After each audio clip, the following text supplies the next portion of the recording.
Hello everyone. तो अभी नवरात्रि चल रहा है और हम सब जा रहे हैं माता वैष्णो देवी। हमारा पहले से कोई प्लान था नहीं, हमने अचानक से प्लान बना लिया और अब हम जा रहे हैं वैष्णो देवी। हम काफ़ी लेट हो चुके हैं, हमारी कैब तो आ चुकी थी बट ट्रैफिक बहुत ज़्यादा होने के कारण हम काफ़ी लेट हो चुके हैं। हमारा कोई प्लान था नहीं और हम 4 लोग जा रहे हैं, लेकिन हमारे पास टिकट सिर्फ 3 ही है और हम 3 टिकट पे 4 लोग जा रहे हैं। और 2 लोग अभी तक घर से निकले भी नहीं हैं और एक जन ऑफिस से भी नहीं निकले हैं। और हमारा प्लान यही है कि अगर हमारी ट्रेन छूटी तो हम बाई रोड जाएंगे। आप देख सकते हैं ट्रैफिक कितना ही ज़्यादा है। 5 मिनट में हमारी ट्रेन है और हम काफ़ी लेट हो चुके हैं। हम स्टेशन तो पहुंच चुके हैं और 5 मिनट बाद हमारी ट्रेन है और हम काफ़ी तेज़ी से भाग रहे हैं अपने ट्रेन पकड़ने के लिए। हमने नवरात्रि भी फास्ट रखा हुआ है और ये रही हमारी ट्रेन। तो हम सब पहुंच चुके हैं, हमारे दोस्त भी आ चुके हैं और हमारी ट्रेन खुल चुकी है। सारे लोग सो चुके हैं लेकिन मुझे नींद नहीं आ रही है। और ये हम पहुंच गए हैं कटरा स्टेशन। अब यहाँ से हम बस स्टैंड जाएंगे, उसके बाद वहाँ रूम लेंगे और फिर फ्रेश होके मंदिर जाएंगे। तो यहाँ काफ़ी भीड़ है नवरात्रि की वजह से और काफ़ी ही सुंदर दिख रहा है ये।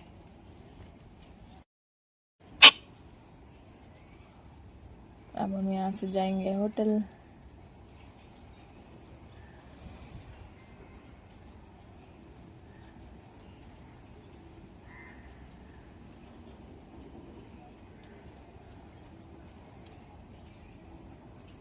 तो हमारी कैब आ चुकी है और हमने ऑनलाइन बुक नहीं की थी होटल, तो हम अभी बस स्टैंड जाएंगे, वहाँ हमें इजीली रूम मिल जाएगा और हमें बस फ्रेश होना है। उसके बाद हम निकल जाएंगे मंदिर के लिए और हमारा रिटर्न ट्रेन टिकट भी आज ही है।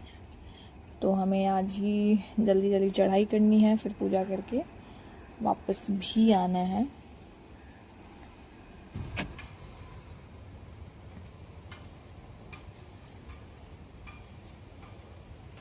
तो अब हम सब फ्रेश हो चुके हैं, हमने फ्रूट्स भी खा लिया है। हमारा फास्ट चल रहा है तो हम कुछ खा नहीं सकते थे, तो हमने बस फ्रूट्स खाया था और हम जा रहे चढ़ाई करने। हमने अपना यात्रा कार्ड भी ले लिया है। हमने इसके लिए ऑनलाइन रजिस्टर किया था, लेकिन नवरात्रि होने के कारण और भीड़ होने के कारण वो वैलिड नहीं था। फिर हमने यहाँ से ऑटो लिया और हम 2 किलोमीटर तक ऑटो से गए। यहाँ पहुँचने के बाद सिक्योरिटी चेक हो रही थी, तो हमने सिक्योरिटी चेक कराया। फिर हमने डंडा खरीदा चढ़ाई करने के लिए, माता वैष्णो देवी की चुन्नी ली। यहाँ काफ़ी लंबी लाइन लगी थी और कुछ लड़कियाँ सौरभ को मना रही थी कि वो उसे आगे जाने दें। उसके बाद हम पहुँचते हैं बाणगंगा। पौराणिक कथा के अनुसार जब माँ वैष्णो देवी भैरव बाबा से पीछा छुड़ाकर त्रिकुटा पर्वत की ओर जा रही थी, तब रास्ते में उन्हें हनुमान जी मिले। हनुमान जी की प्यास बुझाने के लिए माता ने अपने बाण से धरती में छेद करके पानी निकाला और हनुमान जी की प्यास बुझाई। कुछ लोग मानते हैं कि माता ने यहाँ अपने बाल भी धोए थे, इसलिए इसे बाल गंगा भी कहते हैं। भक्त यात्रा शुरू करने से पहले बाण गंगा में स्नान करते हैं, ऐसा माना जाता है इससे पाप धुल जाते हैं। बाण गंगा जो है कटरा से लगभग 1.5 किलोमीटर की दूरी पर स्थित है, जो वैष्णो देवी मंदिर। बाण गंगा के बाद हम पहुंचते हैं चरण पादुका।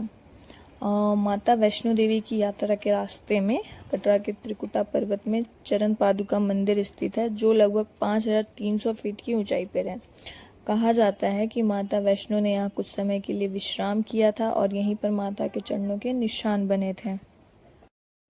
भक्त माता वैष्णो देवी के दर्शन करने से पहले इस मंदिर में माता के चरण को छूकर यात्रा को प्रारंभ करते हैं। ऐसा माना जाता है कि इससे यात्रा सफल होती है।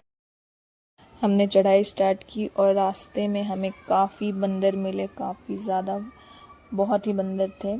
ऐसा माना जाता है कि माता वैष्णो देवी अपने भक्तों को बुलावा भेजती है और जब तक बुलावा ना हो कोई भी मंदिर नहीं जा सकता। तो हमें आ गया था बुलावा। और ये जो बंदर आप देख रहे हैं, हमारी कॉफ़ी को छीन कर इसने कॉफ़ी पी ली। और ये सिर्फ हमारी ही नहीं, किसी के हाथ में कुछ भी दिख रहा था खाने को पीने को, ये उनसे छीन ले रहा था। तो इसने हमारी कॉफ़ी छीन ली थी और हमें फिर दोबारा कॉफ़ी लेना पड़ा। और उसके बाद हम कॉफ़ी पी के फिर हमने चढ़ाई स्टार्ट की। और धूप काफ़ी तेज़ था और हम फास्ट में भी थे, तो हमारी हालत काफ़ी ख़राब हो चुकी थी।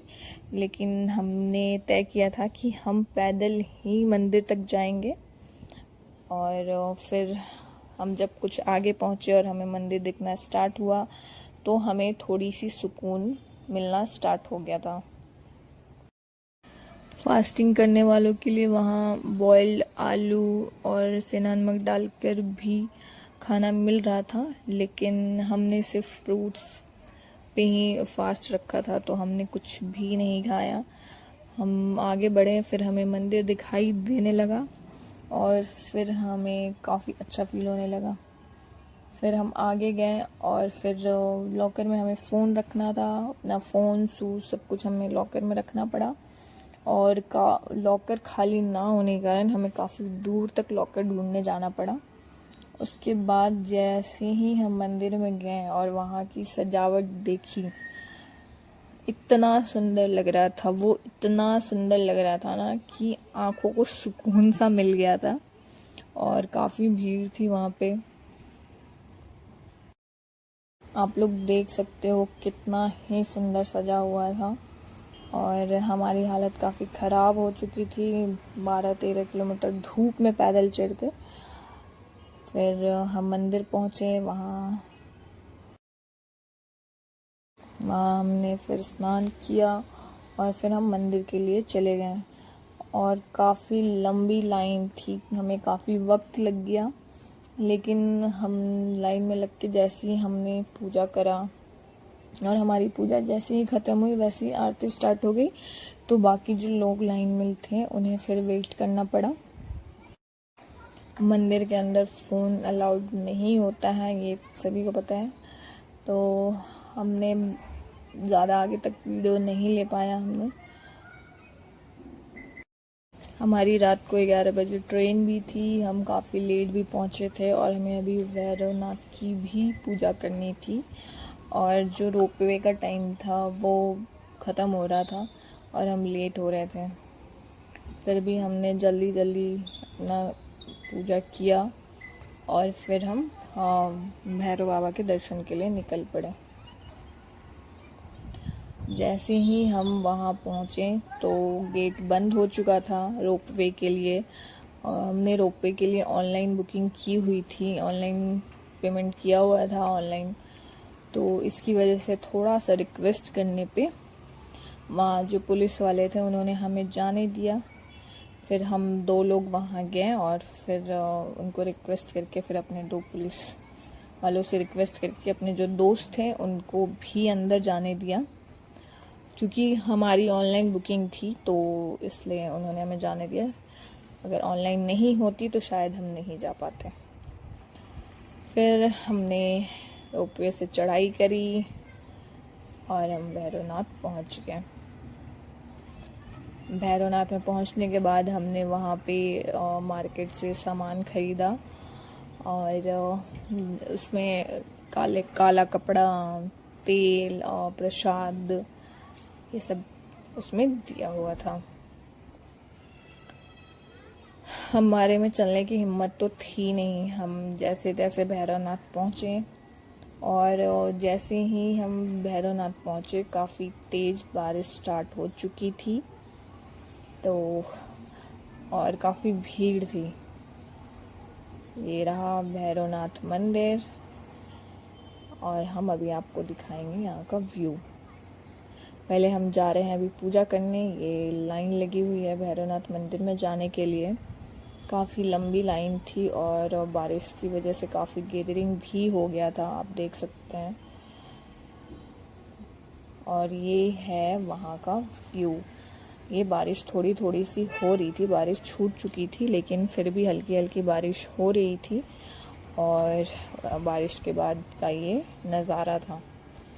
हमने वैरोनाथ में पूजा तो कर लिया लेकिन बारिश की वजह से मौसम ख़राब हो चुका था और फिर रोपवे नीचे नहीं जाने वाला था और हम काफ़ी थक चुके थे, तो हम बाकी लोगों ने डिसाइड किया कि घोड़े लेकर नीचे जाएंगे।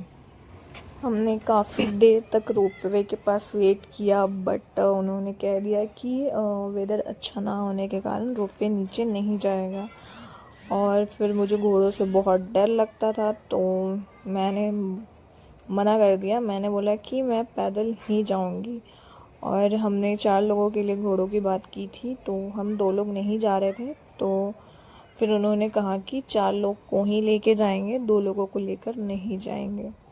और हमारी हालत बिल्कुल भी नहीं थी चलने की, फिर भी हम लोग पैदल नीचे गए।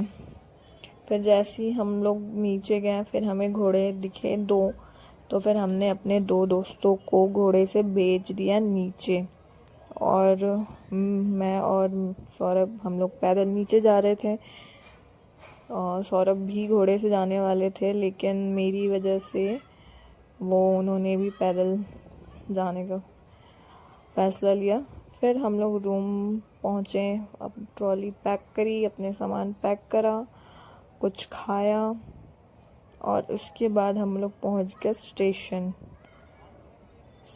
पहुँचने के बाद काफ़ी तेज़ हवा चल रही थी और इतनी बादल गरज रहे थे और उसके बाद जो था वो एक लोहे का बोर्ड गिर गया और बहुत तेज़ हवा चल रही थी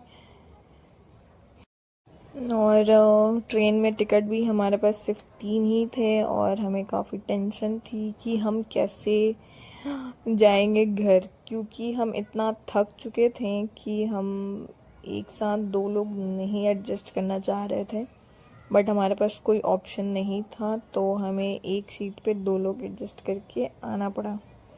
और इतना 24-25 किलोमीटर चलने के बाद हमें नींद नहीं आ रही थी, हम काफ़ी दर्द हो रहा था हमें, बट जैसे तैसे करके हम सोए और सुबह उठने के बाद हमें फील ही नहीं हुआ कि हम 24 किलोमीटर पैदल चल के आए हैं।